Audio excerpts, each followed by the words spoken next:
Hey, everybody. I'm Leon Thomas here with my friend and co host, Miranda Kitterlin Lynch. Hey, Miranda, how are you? Hi, I'm great. I'm happy to be back with you. Yeah, I'm looking forward to. Hey, we are in season number 2. Crazy. How about Wild. that? And you know how at the end of last season we were say like, what episode is this? And we get the numbers off and everything. Today's an easy one. It's I was season 2, episode 1, I was right? just thinking that this is going to be so much easier for me. Yeah, yeah. So tell me some really cool stuff that's been happening, and then we're going to talk about cool stuff on the food front in a second, and then we'll really get into deep in the show. What's been happening good? Everything's good. Oh my gosh. Well, I'll tell you something crazy. My children convinced me that they wanted to be in Cub Scouts, and I wasn't very familiar with what Cub Scouts is. So we went, and apparently now I need a tent and a sleeping bag, and I have to go camping. Yeah. What? Now, I have a similar experience. My older son, he wasn't interested in that, right? My younger son was. So we went to the Cub Scout meeting, and yeah, the same thing. You got to buy a tent, got to buy this. We bought it and it rained. Oh Yes. my god. I took a lot of that stuff back. We still have the sleeping bag. That's about it. It hadn't been used in like 20 years or something, but it's still here. I you know, the Like, can I bring a camper? Like, can I bring like a yeah, whole home? camper, and we're both hospitality people. Can I play outside, but then at night go find the hotel? Can we do Yes, that? exactly. Wow. Yeah, I tell you what, but it's really good to get going with our show again. And let's go ahead and you tell us about our guest. Our guest, I'm so excited that he made the time to join us. He is a very good friend, and I have a lot of respect for his work. It is Dr. Andrew Moreo. He is a hospitality professor as well as a hospitality consultant, and will provide information on his company for anybody interested. All right, Dr. Mario, good. Hello and welcome Hi, for it's glad to checking be in. here. It's good to have you with us. Now, before Miranda asked the first question, did have you had her mac and cheese before? I've not had her mac and cheese, but I've had some friends' mac and cheese that's pretty banging also. Pretty banging. Okay. Now, you wanna make sure you get some mac and cheese. Alright, I'm I'm gonna just have to saying it do has that. nothing to do with the show. Well, it does, kinda, it's like a Yeah, running it's theme. food. Yeah, good. Hey, thanks for being with us. Miranda, Uh, go ahead. So, Andrew, thank you for being on the show. I wanted to have you on because our show is all about diversity, equity, and inclusion. And just a few months ago, you wrote such an amazing piece related to DEI. And I was hoping that you could share that with us because, as you can see on the screen, sometimes you can see on the screen, my pronouns are she, her. And there's still a lot of people who are unclear on what these pronouns even mean. Why are we using them? Why are they in our emails, etc.? What can you share with me and our guest about pronouns? yeah, so my pronouns are he, they, and it's one of those things. It becomes very important for people who don't necessarily identify to the binary, right, or identify as the gender that they were assigned at birth. There's lots of evidence that shows and says that people that when colleagues and friends and family respect the choice of pronouns that a person may have, that it can help them to feel seen and validated and make them feel more comfortable in their own skin and make them feel more comfortable in their interactions with the world around them. I love that. And in your industry experience, because before joining the academy, you had a very rich career in the hospitality industry, um, especially in kitchens, where I would assume, well, let me not assume. Let me make the educated choice not to assume anything. Tell me about your experience in industry. Have you seen respect for diversity, equity, and inclusion? So it's an interesting question. I think it depends on where you are in the country and specifically what establishment that you're in. So, for example, for me, I've been out of the industry for a number of years. Once I went in to get my PhD in 2013, I worked for the university where I was getting my PhD, but I was really out of industry directly, and I've been mostly in the academy since then. But before that, growing up in the industry, you didn't hear a lot about it. I come from the restaurant industry and specifically back of the house, and that can often be very much like an old school locker room. There's not a lot of respect for individuals. Sometimes it can be. It can be not a lot of respect. I mean, I didn't even so I'm 45. So growing up, we didn't even hear about pronouns. We didn't know about pronouns in the industry.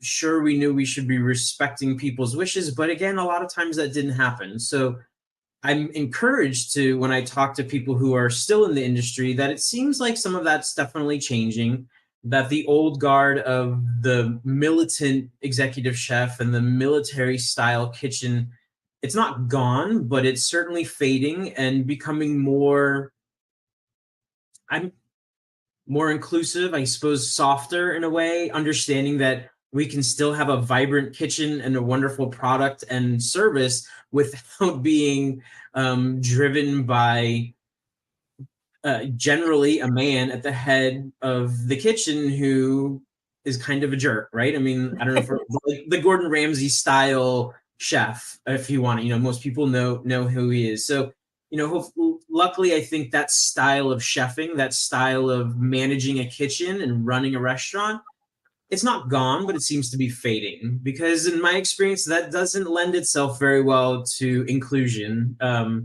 Because if you're being trampled on all the time just for your work, like nobody then seems to care about your person. Yeah, that was well put. Absolutely. Yeah. And Andrew, one of the things that I have heard and one of the things that I've witnessed is when it comes to diversity, equity, inclusion, many organizations and the leaders of those organizations aren't inclusive in who gets represented by their policy. Okay. So when they say diversity, equity, inclusion, they really only mean, and whatever that leader wants it to be is what happens. And Right. then the leader will say, this is the way our organization is going to be. I'm talking the top, like president, the CEO, but that has to come down to the mid managers as well, and even the department supervisors. What's been your experience in that? What are some of the best practices that you can talk about and how to make that happen, that leadership vision become a part of what middle managers and support managers do? So, you know what?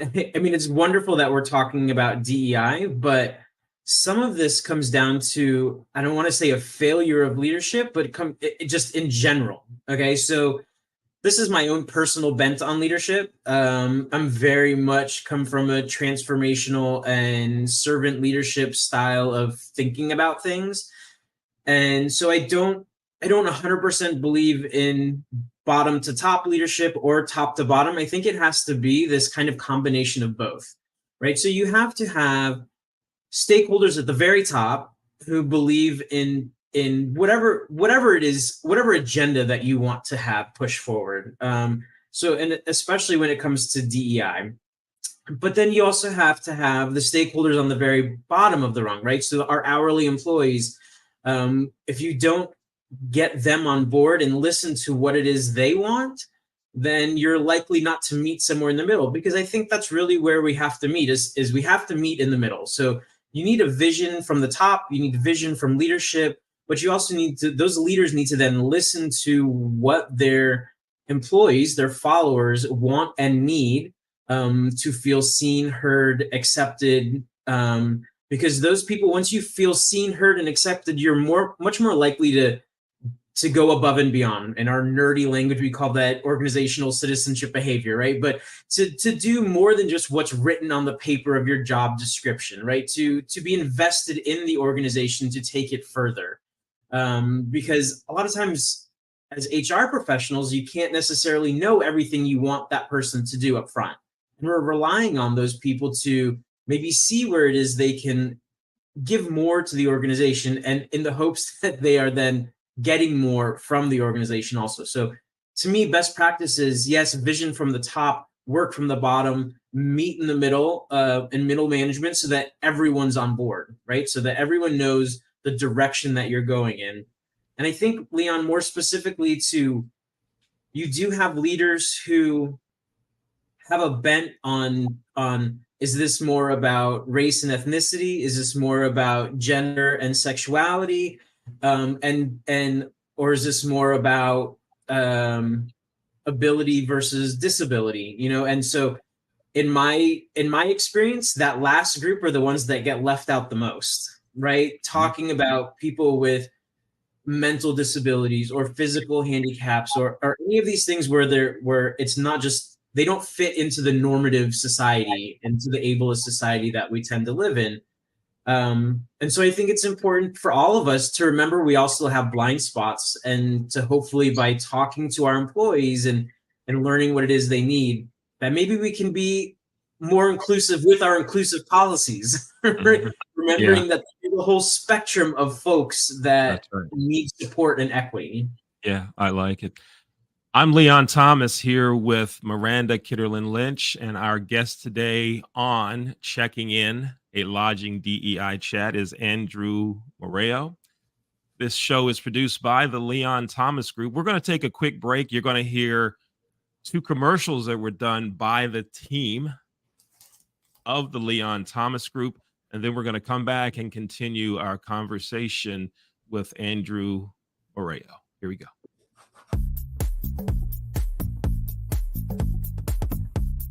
Renting is everything. It's style at your doorstep, off the runway and into your closet. It's every trend you've been dying to try, and every designer you've yet to discover. It's wearing it your way every time and making it count everywhere you go.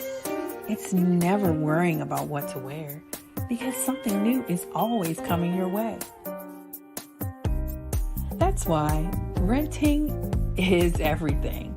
New styles, top designers, all for a flat monthly fee. Start your subscription at renttherunway.com.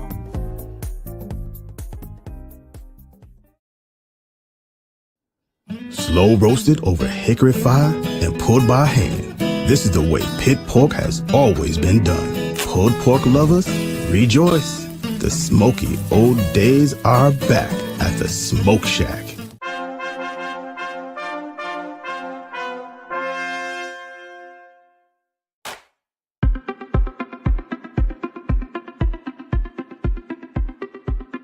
I'm Leon Thomas with the Leon Thomas Group. Podcast, virtual events, webinars, streaming shows, and so much more. We want to be your partner in all things virtual.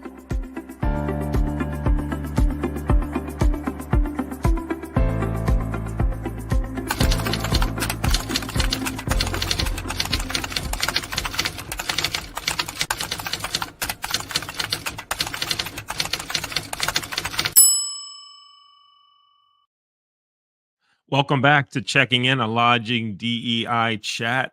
If you'd like to be a guest on the show, send me an email. My email address is leon@theleonthomasgroup.com. Send me an email. Let me know what you'd like to talk about. And if Miranda and I think you'd be a good guest, we'll bring you on the show. Let's bring Miranda and Andrew back on. Andrew, thanks again for being with us. Miranda, all over to you. Andrew, I love what you said about how we still have blind spots. And I think that a lot of us want to do the right thing and we want to do the work, but sometimes we just fall short of knowing what to do. what advice would you give to hospitality industry leaders and decision makers on how to be more inclusive of everyone? I think some of the good, I always fall back to these listening tours, right? So when you're a new manager, a new leader, and you should go on a listening tour and take 5 to 10 to 15 minutes, hopefully with a good chunk of your employees, or at least a subset of employees from each department. Especially in larger organizations, it's not possible to talk to everybody. But the more you talk to people and the more you listen, the more likely you are to find some new and novel information and find those blind spots that you didn't see before.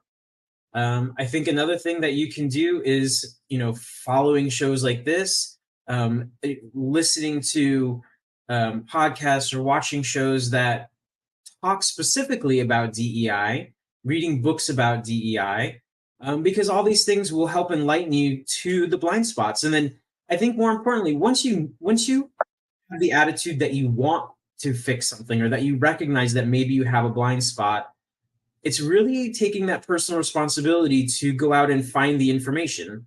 For example, with me, I never heard of redlining in terms of people of color getting mortgages.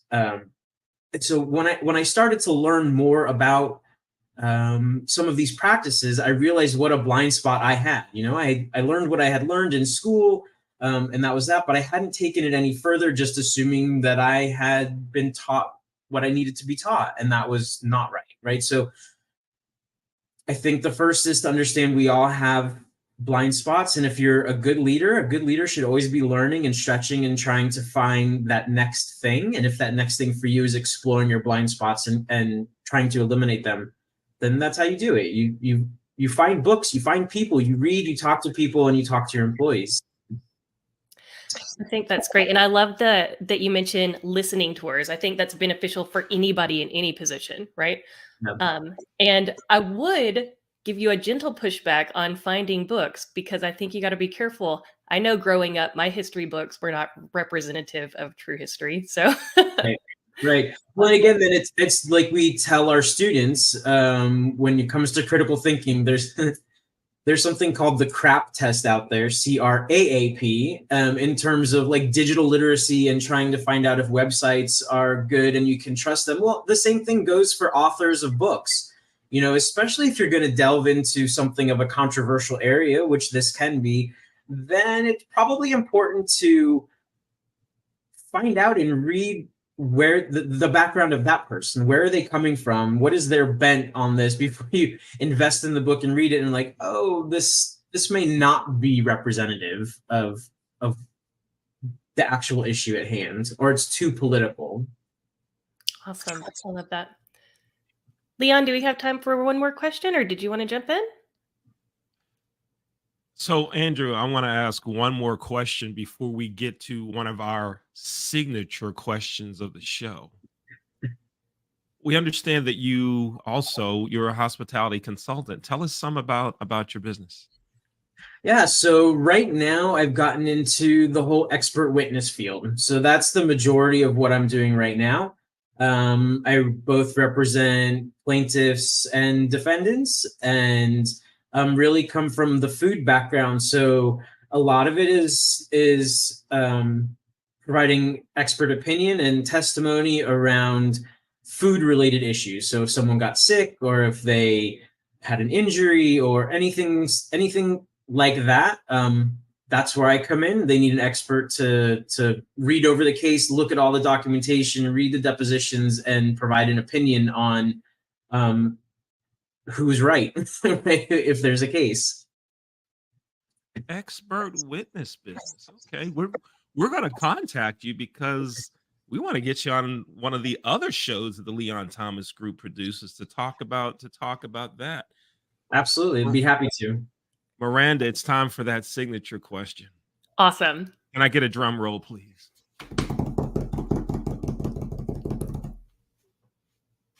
Andrew, have you ever had a Maryland crab cake? I absolutely have. Where did you have a Maryland crab cake? I lived in Delaware, so I went to the University of Delaware. And so we're right across the street from Maryland. And I don't remember the name of the restaurant, but it was in Maryland that I had a Maryland crab cake.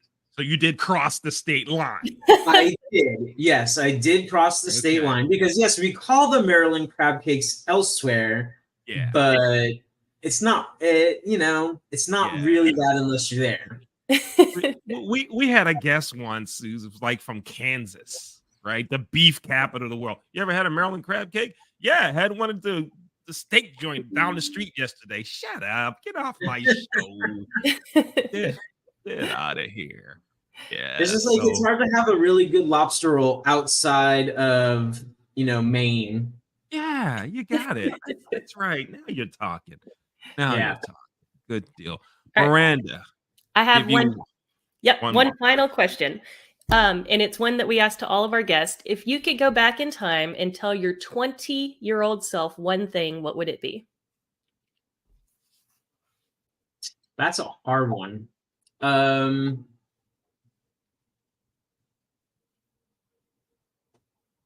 I think would be just I was gonna be tongue in cheek and joke around, but one would be don't have 5 kids because it's a whole lot.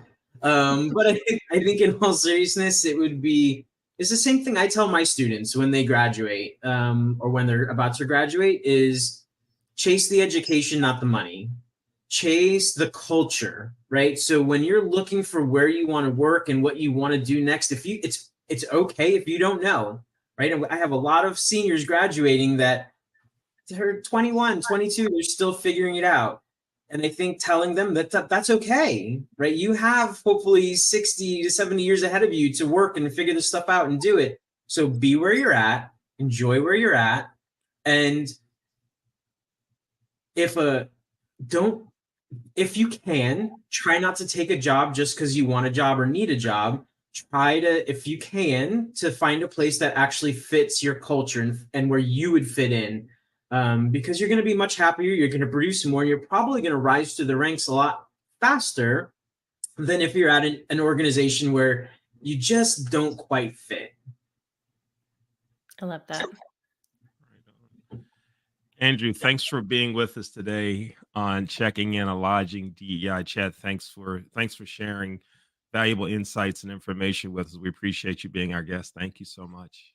Absolutely. And we also want to make sure we get your contact information up there. So your email address, our team's going to display that. So if you want to get in touch with Andrew, there's the email address. That's amphospitalitysolutions@gmail.com. And the phone number is 954-928-5611. Thanks again, Andrew. Thanks for being with us today. You're very welcome. Thank you. And folks, you can watch Checking In, a Lodging DEI chat every week right here, wherever you're watching now. We're here every week. So if you're watching on YouTube, come on back and watch again. You're on LinkedIn, come on back and watch again. And if you're listening to the podcast, be sure to go ahead and subscribe so you get notifications of every time a new episode drops. I'm Leon Thomas. Thanks for watching another episode of Checking In, a Lodging DEI chat.